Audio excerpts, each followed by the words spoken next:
I want to introduce you to our Czech scroll. It comes from Moravske Budejovice. Do you know anything about the town? Mm-hmm. Moravske Budejovice is, as the name says, located in the Moravian part of the Czech country, Czech kingdom. And Czech Jewish community before the war was very specific because it was centered not just in big cities, but also in smaller towns and villages. And Moravske Budejovice is an example of such a town. And there are a lot of books and memories written about Czech Jews who came from smaller places. And what we know from history, that the face of such a Czech Jewry was a little bit different than the Jewry which was located in the city. That the community was very much interconnected with the surrounding world. Which means that there were many relationships between Jewish and Christian communities, between local municipalities. And I have all the reason to believe that the relationships were very warm among people. And Moravske Budejovice is one example of it. Well, and we know Moravske Budejovice is a small town. It's about 7,500 inhabitants. And the community, the Jewish community, was a very, very small part of it. As far as I know, its high point came in 1890 with 127 persons. So the strange thing is that at the Memorial Scrolls Trust, there are 9 scrolls registered to that small community. Would that be possible? It's a good question. Possibly. It depends on how big the community was in the past and how many Torah scrolls they could actually afford. Mm-hmm. The other option is that some cities served as some kind of centers for the scrolls which were being sent from other places. So Moravske Budejovice could be such a center where the scrolls were brought from other cities, other towns around. The other option is, and it happened a few times also, is that there were some other communities which unfortunately had to close because of the demographic development. And possibly Moravske Budejovice Jewish community accepted their Torah scrolls to their synagogue. So there are various options. Yeah. I mean, we only know about that because after the Czech and Moravian congregations were closed down in 1941, all the scrolls and other treasures, the silver and textiles and books were collected in Prague. And there's another mystery. One story is that the Nazis were planning a museum of a defunct ethnicity or something like that, and therefore wanted all these artifacts collected up. It sounds terribly unlikely. They wanted the Jews out and forgotten about. Why would they want a museum? Mm-hmm. The other much more likely background is that the suggestion came from the Jewish Museum in Prague, and mysteriously the Nazis agreed that all the artifacts should be collected there. And they were beautifully catalogued and ordered. And once that job had been done, all the museum staff joined everybody else in being deported. The history of the scrolls seems to be, and I hope you can shed a bit more light on that, that they were stored in various places and then eventually were all collected together in the Michle synagogue must have been nearly 2,000 of them, where they were for about 20 years in very poor conditions. Can you shed any more light on that? Indeed, so the Torah scrolls in the end were placed to Michle synagogue, or the former Michle synagogue, as I should say, because nowadays this building serves as a church for the Czechoslovak Hussite Church. However, after the war, already served as an archive for these objects. And it's somewhat a very sad story, because Michle synagogue was a home for a quickly growing Jewish community that was developing there before the war. And they even were talking about making the synagogue and the community center bigger. And after that, something like that, which I mean Shoah obviously, came and destroyed the community, so that the building then became an archive for these Torah scrolls. What we know about the situation in the 50s and then in the early 60s is that the Torah scrolls were seriously damaged there. The conditions were not good for storing such an amount of Torah scrolls when it comes to air, when it comes to humidity and so on. So we know that the Torah scrolls got seriously damaged. And at the beginning of 60s, the communist government, via their offices, their institutions, became interested in selling the scrolls because they wanted to get foreign currency, which they had shortage of. After that, they decided that they would try it out in Israel and try if people were not interested in buying them in Israel. They didn't succeed, which made them wonder about other possible buyers. And they actually found someone called Ralph Yablon, who was a great British philanthropist, who decided to buy the scrolls for the Westminster Synagogue. And this is basically how the Torah scrolls got to London. Thanks to that decision, I am also convinced that these Torah scrolls were rescued, because if they were there for other 10 or 20 years, it would in the end, it wouldn't be possible to repair them.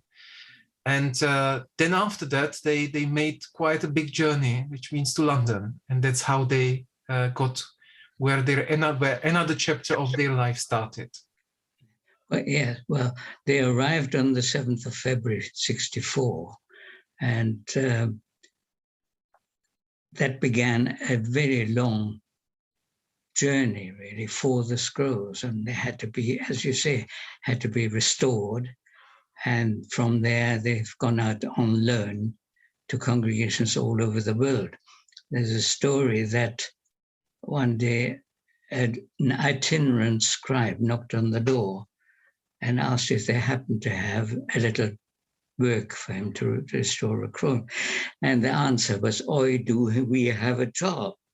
And David Brand stayed there for 30 years, restoring the scrolls. I always say this story when I am trying to prove that there are no accidents, that this, of course, some of them, in some situations they are, but, this story, I guess, it was not an accident, not at all, not coincidental. Yeah. Well, our scroll, as you say, number 172, was actually given on permanent loan, as all the memorial scrolls are, to Ralph Yablon in recognition of his work in bringing, and his generosity in bringing the scrolls over here. It then went to his son, Anthony, who's a member of the LJS. And in 1999, when we were talking of needing a scroll for the school, he arranged to have it transferred to us. it resides in our children's ark. The original Moravske Budejovice congregation met the fate of all the other communities in Bohemia and Moravia. And their turn came on the 18th and 22nd of May. So just 80 years ago, which is why we are talking about this now. We have the transport lists, which show that most people went to Theresienstadt, and on from there. Some went directly to other places, the Baltics, Warsaw, and so on. As far as we are aware, no one returned. And there certainly isn't a community in Moravske Budejovice now. There are traces. There's the cemetery, which is looked after to some extent at least. And there, in 2006, a plaque was put up on a house near where the synagogue stood. It has the outline of the synagogue on it. But what now? What is the situation of Jewry in Bohemia and Moravia now? So first of all, I must really say that the communities, many of them didn't recover, which means after the war, many of them had to be closed. Their synagogues were either destroyed or seriously damaged. And not just the buildings, objects, but obviously people. Many of them were murdered, they didn't return. Many of them actually decided to stay somewhere else, decided to emigrate, to stay in either in Israel or in countries that they managed to flee there. In other cases, some communities actually somehow recovered from that terrible situation. But after that came, of course, communist regime came. And it was another crisis, because the communist regime was working also against Jewish religious and social and cultural life, because of the state-supported anti-Semitism, which was connected to anti-Zionist politic of the state. Look, what happened after that, that basically in the 50s, in the late 40s, in 48, as the communists took power, many Jews decided to emigrate. That was repeated in 1968. When it comes to Soviet invasion to Czechoslovakia, and the Jewish community generally was becoming weaker and weaker. On the other hand, and there comes the positive news, I would say that we are now experiencing a certain renaissance of Jewish life here. Definitely in our community at Chaim in Prague. Why is that? Because I have the feeling that many people understood their Jewish identity in the past as a stigma, not just caused by the Shoah and by the experience which people made during the Shoah, but also because of the experience made during the communist regime. Currently speaking, I must say that, for example, our community, which was founded just 3 years ago, and it started accepting new members in September of the last year. We have currently 100 members, and we are getting about 5-10 new members every month. And many of them are the people who simply, before that, were afraid to come, didn't really know about their Jewish connections. And now suddenly people with Jewish grandparents, grandmother or grandfather appear, and they are telling us that they would like to know more about the Jewish roots which they have, and they want our community to help them. And I think that this is very encouraging for the future. There is a big hunger for knowledge. That's why our community is organizing regular classes and courses, of introduction to Judaism or Hebrew.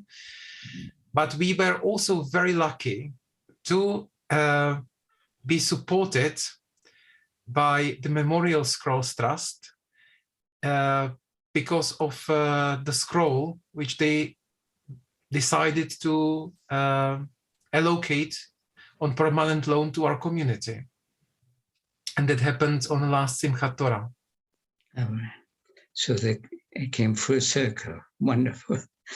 Because I mentioned earlier on the collection of all the artifacts by what was then the Jewish Museum, turned into the State Museum, and then came back to being the Jewish Museum. And there's so much now displayed in a marvelous way in the various very beautiful synagogues that still stand in Prague, and certainly in Prague,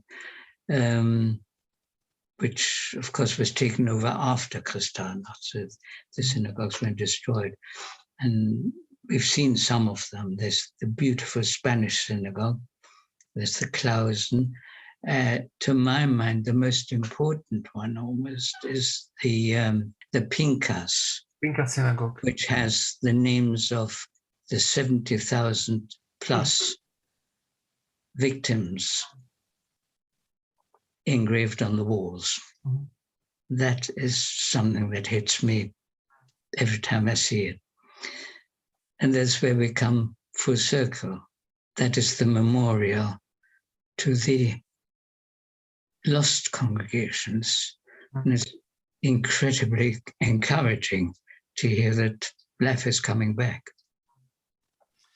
And, since you are mentioning Pinkas Synagogue, I also would like to say that this synagogue was basically my childhood. This is where my father, who was a Shoah survivor himself, my father was born in 1922. I myself was born when he was 68, so sometimes people called him an Abrahamic father because of the age.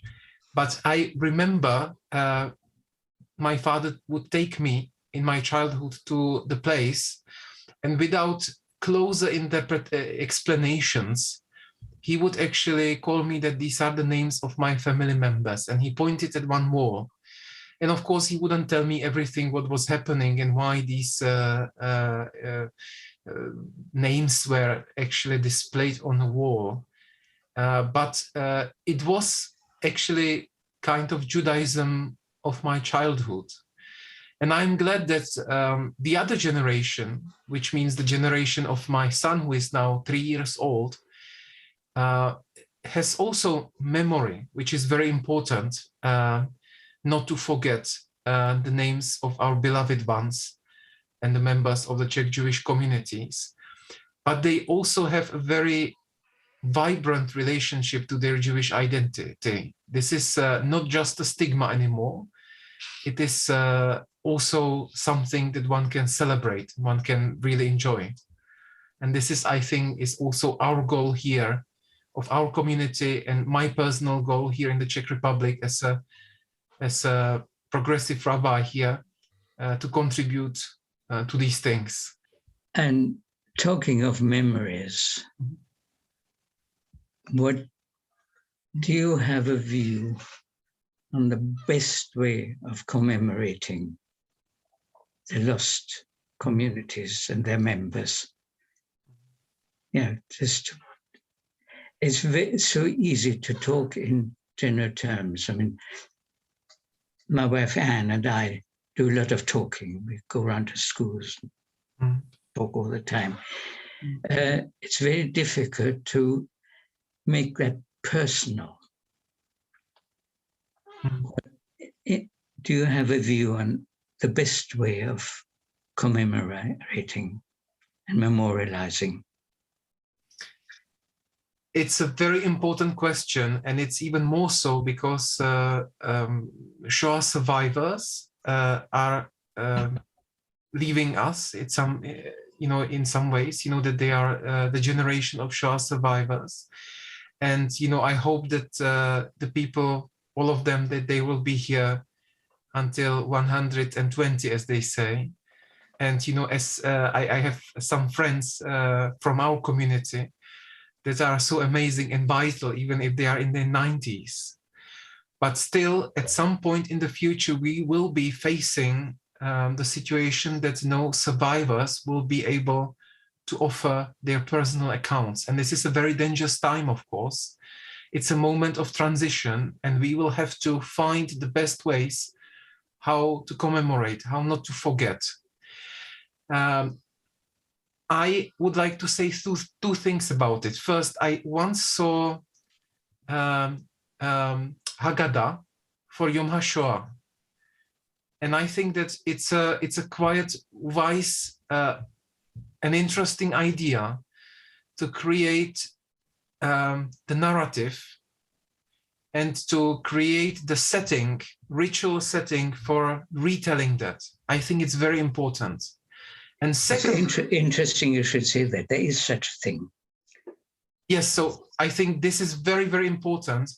And of course, till we can, we have to involve the Shoah survivors as much as possible, because we very much need their accounts, their personal stories, and so on.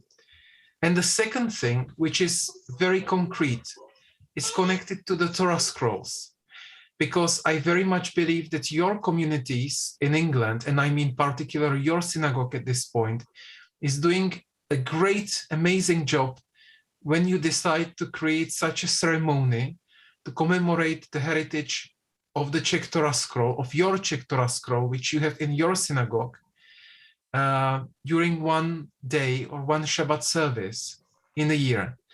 I think it makes people interested. And of course, for me personally and for my community, it's very important that people are interested also in the legacy of Czech Jewish communities, and possibly also visiting our community and seeing the connection between the past, the present, and hopefully also the future. Yeah. Thank you very much, David. Thank you.